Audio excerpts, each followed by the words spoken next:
بسم الله الرحمن الرحيم. الحمد لله رب العالمين، والصلاة والسلام على نبينا محمد وعلى آله وصحبه أجمعين. So today we will be starting the first episode of going through At-Tasrīf Al Mulūkī. At-Tasrīf Al Mulūkī is a book in the science of Sarf. These sets of lives will be more geared towards intermediate to advanced students of knowledge. However, if you are a beginner student of knowledge as well, this would be something that you could challenge yourself with. So, At-Tasrīf Al Mulūkī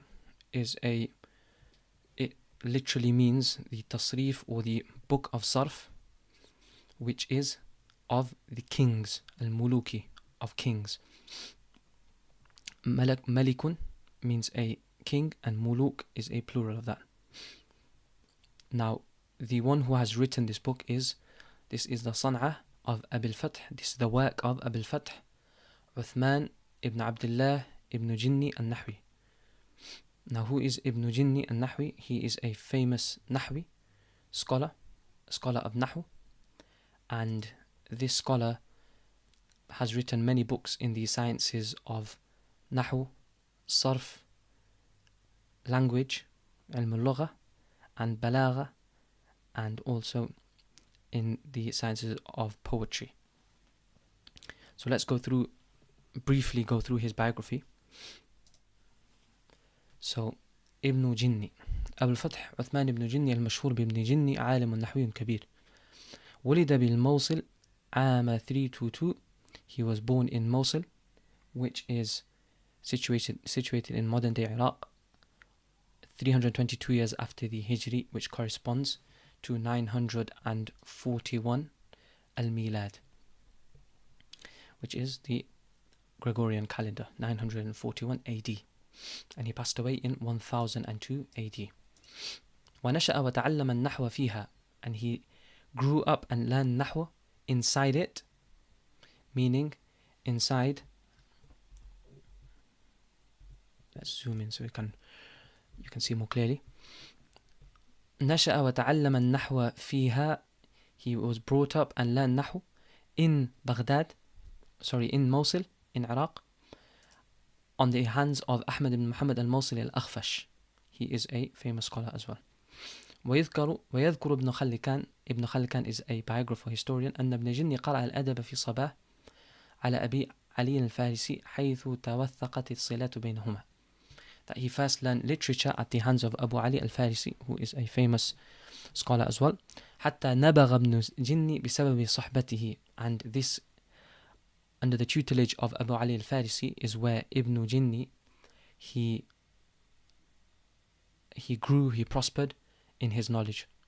حتى أن أستاذه أبا علي كان يسأله في بعض المسائل. Until he reached such a level that his own teacher, Abu Ali al-Farisi, would ask him his opinion on certain matters.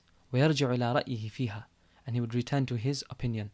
His own teacher would rely on his opinion when he spoke it. على الرغم من أن ابن جني كان يتبع المذهب البصري في اللغة، إلا أنه كان كثير النقل عن أناس ليسوا ببصريين في النحو واللغة. So this is something else. So now let's move on to his books. So ألف ابن جني عددا كبيرا من الكتب والرسالات. He wrote many books and different shorter, smaller pamphlets and leaflets and books. كان لها أثر بارز في الدراسات اللغوية. And these had a great influence on these sciences. So مصنفاته المطبوعة, out of his printed books in the modern era, his books which have been printed are these. There are many. Out of them is At-Tasrīf Al Mulūkī. It was first printed in 885. This is in the science of Sarf. And there are few which have not been printed yet, which are these. And there are some which are lost, or many which are lost and never reached us. Now, out of his books, the main ones, or the ones that have the most popularity, are Al-Khasa'is, and this book is in the sciences of linguistics and language, and it talks about many issues of language, sarf, nahu, and it's almost his philosophy of how the interlinkage of different words occur. And the second book, his famous book, is Sir Sana'at al-I'rab. This is a book in nahu. يذكر ابن جني سبب تصنيفه هذا الكتاب في مقدمته حيث يقول: أنا أضع كتابا يشمل على جميع أحكام حروف المعجم وأحوال كل حرف منها. I might be wrong. I'm not sure exactly which science this one is in. So I will not say. Okay. It would seem that this is a different book. I'm not sure if exactly if it's in Nahu.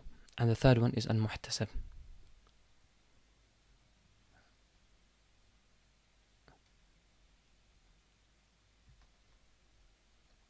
This book is a book in Qira'at, in the sciences of reciting the different modes of reciting of the Quran.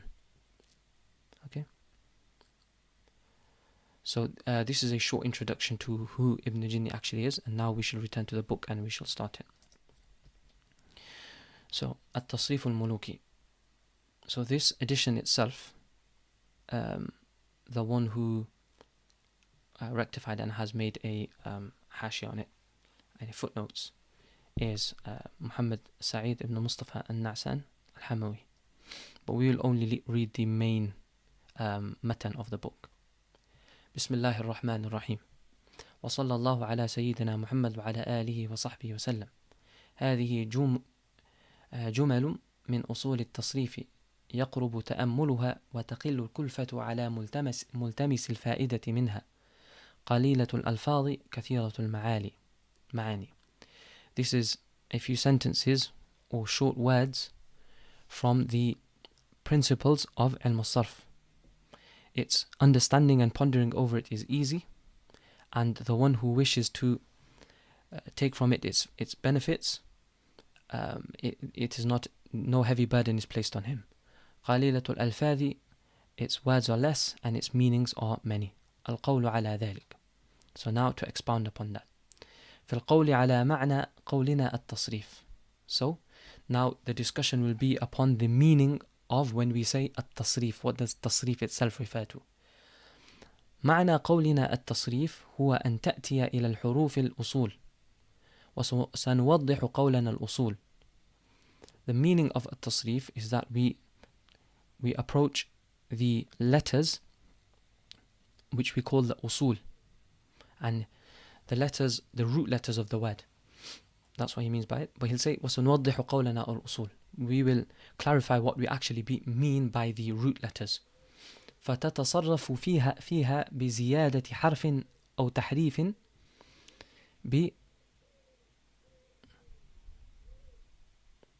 بغرب من ضروب التغيير. I cannot read this properly,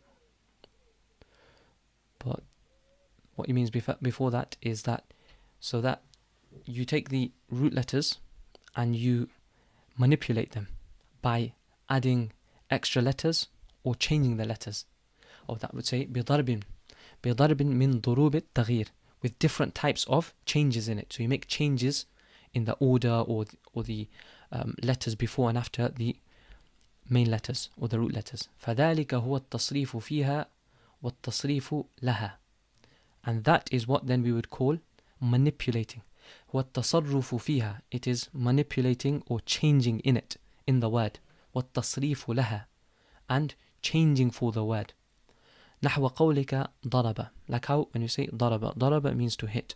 This is a فعل ماضي, and it only consists of the root letters. There are no extra letters in it. فهذا مثال الماضي. This is an example of the الماضي, the past tense. He hit. فإن أردت المضارع قلت يضرب. And if you wish to make it into the present or future tense, then you will say يضرب. أو اسم الفاعل قلت ضارب. So you added a ya to make it the المضارع. And if you wish to take it into the scale of the fa'il, the doer, then you will say ضارب. You'll add the alif after the first root letter. أو المفعول قلت مضروب. If you wish to make it the action is done upon, then you will say مضروب. أو المصدر, or the verbal noun, then you will say ضربا. وفعل ما لم يسمى فاعله قلت ضرب. Or to show the passive form of the verb, then you will say ضرب. وإن أردت أن الفعل كان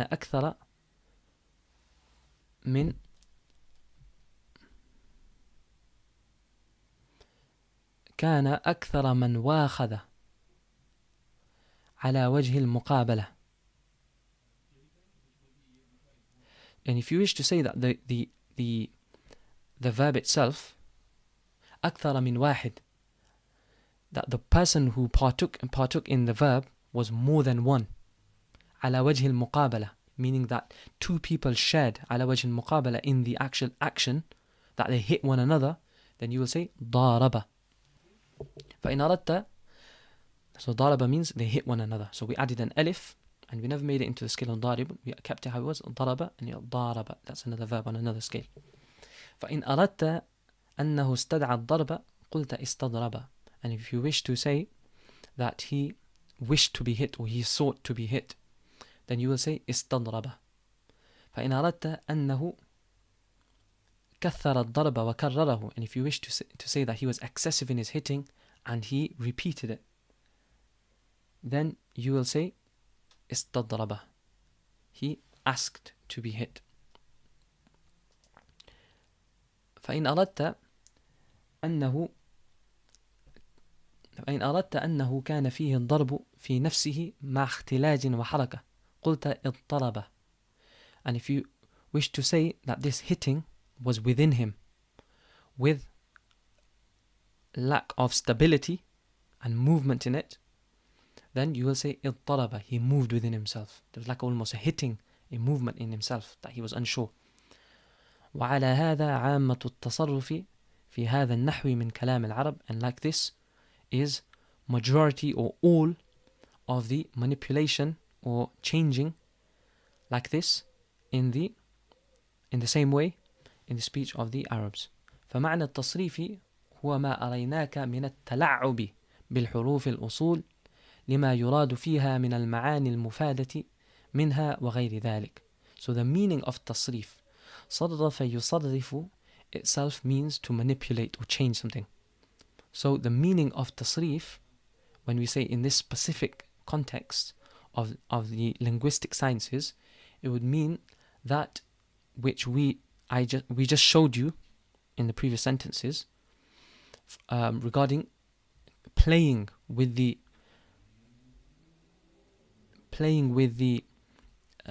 core or the root letters in order to bring about those beneficial meanings in them that we wish, and similar to that. وغير ذلك.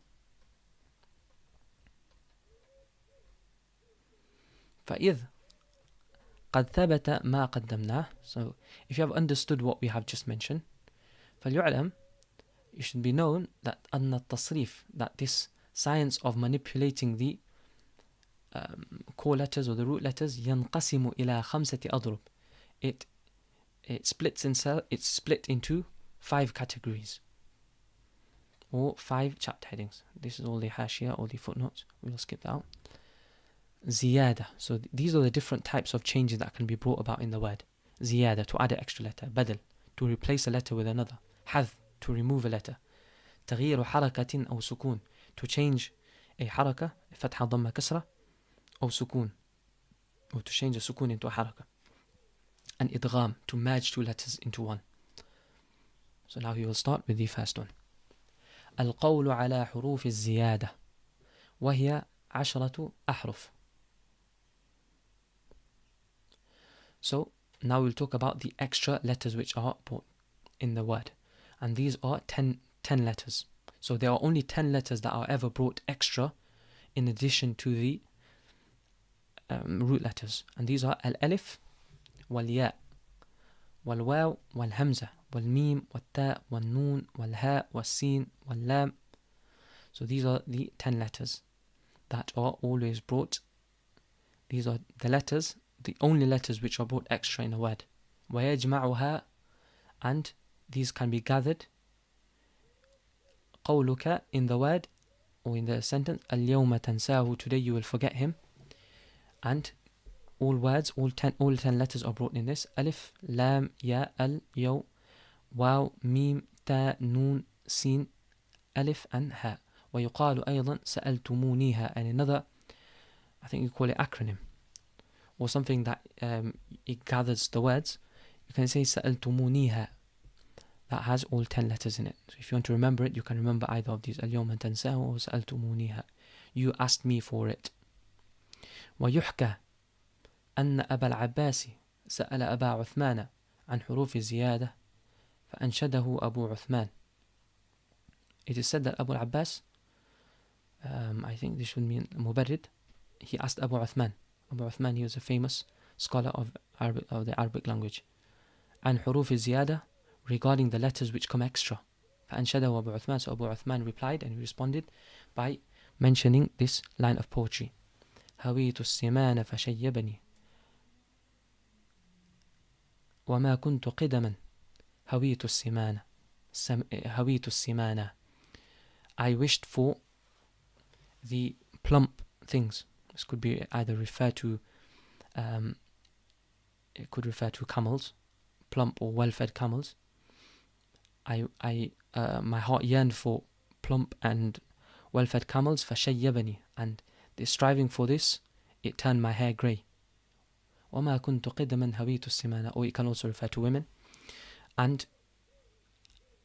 in the past, when I was younger, or in the gone era, I did not yearn I did not yearn for forms that were much more plump rather than thin. فقال له أبو العباس الجواب. فقال, Abu al-Abbas then said, I asked you about the حروف الزيادة, so give me an answer. He said, قد أجبتك دفعتين. He said, twice I've given you the answer in my mentioning this line of poetry. So Abu al-Abbas never understood that. He thought he was just saying a random line of poetry, but this line of poetry was actually the answer, where when he said هويت السمان, in there he mentioned all the حروف الزيادة. So this could be another acronym to remember. يعني قوله هويت السمان. So ها, واو, يا, تا, ألف, لام, سين, ميم, ألف, نون. هويت السمان. These are the 10 letters of زيادة. Inshallah, we will leave it there, and we will continue another day, inshallah. Subhanallah bihamdik, subhanakallahumma bihamdik, nashhadu an la ilaha anta nastaghfiruka wa natubu ilayk. We ask Allah for His divine guidance in all of our matters, and to make us of those who strive towards good and righteousness. Subhanallah bihamdik, subhanakallahumma bihamdik, nashhadu an la ilaha anta nastaghfiruka wa natubu ilayk.